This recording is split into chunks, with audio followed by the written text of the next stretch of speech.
అసలు basically what is Kaleshwaram project? ఇలా మిత్రుడు రేవంత్ రెడ్డి గారు, ఉత్తమ్ రెడ్డి, ఆయన సహచర మంత్రివర్గ సభ్యులు ఏదైతుందో కాళేశ్వరం ప్రాజెక్ట్ అంటే ఇట్స్ లైక్ ఇండియా, భారతదేశం. ఇలా కాళేశ్వరం ప్రాజెక్ట్ అంటే టోటల్ ఆ నీటి ప్రాజెక్ట్ సమూహాన్ని మన కాళేశ్వరం ప్రాజెక్ట్ పిల్లలు దొరుకుతుంది. ఇక్కడ కుంగుదల అనేది ఏదైతే కేవలం లక్ష్మీ బ్యారేజ్ 2 పియర్స్ 500 కోట్లు. దాని గమనంలోకి తీసుకోకుండా మీరు అవాకులు చవాకులు పేలుతుంటే ఆశ్చర్యకలుగుతూ ఉన్న మంత్రి అంటుండే, మరి ఆయనకి ఏం తెలుసో తెలియదు, నాకు తెలియదు కానీ ఎల్లంపల్లికెళ్ళి నీటిని ఏదైతుందో గ్రావిటీ ద్వారా తరలిస్తున్నామని చెప్పానండి. ఎల్లంపల్లికెళ్ళి వినియోగం చేయబడే ప్రతి నీటి బొట్టు, ఎల్లంపల్లికెళ్ళి వినియోగం చేయబడే ప్రతి నీటి బొట్టు లిఫ్ట్ ద్వారా ఎత్తిపోతల ద్వారా వీళ్ళ ఎల్లంపల్లి ప్రాజెక్ట్ ఏదైతున్నదో అప్పుడు రాజశేఖర్ గారు ముఖ్యమంత్రి ఉండగా దాన్ని ప్రతిపాదించి నిర్మాణ పనులు ఆరంభింప చేస్తే దశాబ్ద కాలం ఉమ్మడి రాష్ట్రంలో కాంగ్రెస్ ప్రభుత్వం అధికారంలో ఉన్నప్పటికీ కూడా వాళ్ళు నిర్మాణం పూర్తి చేసి దాని వినియోగులకు తీసుకురాలేకపోయింది. అది వినియోగంలోకి వచ్చింది ఎప్పుడు? 4th August 2016.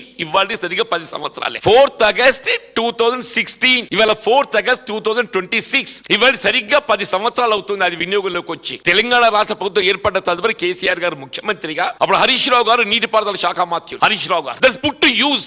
ఎల్లంపల్లికి నీటిని ఏదైతుందో నంది మేడారం బ్యారేజ్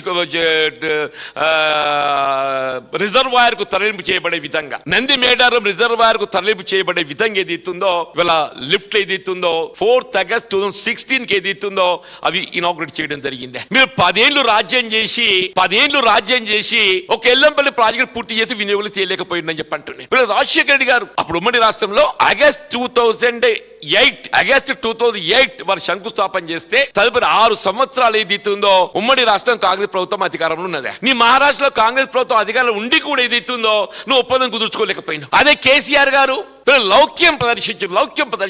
ఇవాళ ఏదైతుందో ఈ భారీ నీటి పారుదల ప్రాజెక్ట్ ఎత్తిపోతలు కాళేశ్వరం ప్రాజెక్ట్ ఏదైతుందో దేశంలోనే ఇంత బాహుబలి మోటార్లు, గాయత్రి పంపోజ్ మోటార్లు ఏదైతుందో 2019 ఆగస్టు స్టార్ట్ అయినాయి. గాయత్రి పంపోజ్ బాహుబలి మోటార్స్ ఏదైతుందో పుట్టు use 2009 within 5 years of KCR గారు ముఖ్యమంత్రి బాధ్యతలు చేపట్టి 5 సంవత్సరాల లోపు ఏదైతుందో గాయత్రి పంపోజ్ నుండి మీకు మిడ్ మానేరుకు నీటి తరలింపు చేసింది వితిన్ 5 years.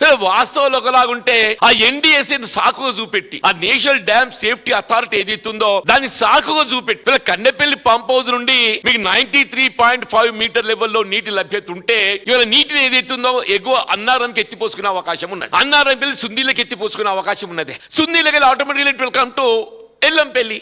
ఎల్లంపల్లి నీరు వస్తుందని చెప్పారంటే it is part of Kaleshwaram project.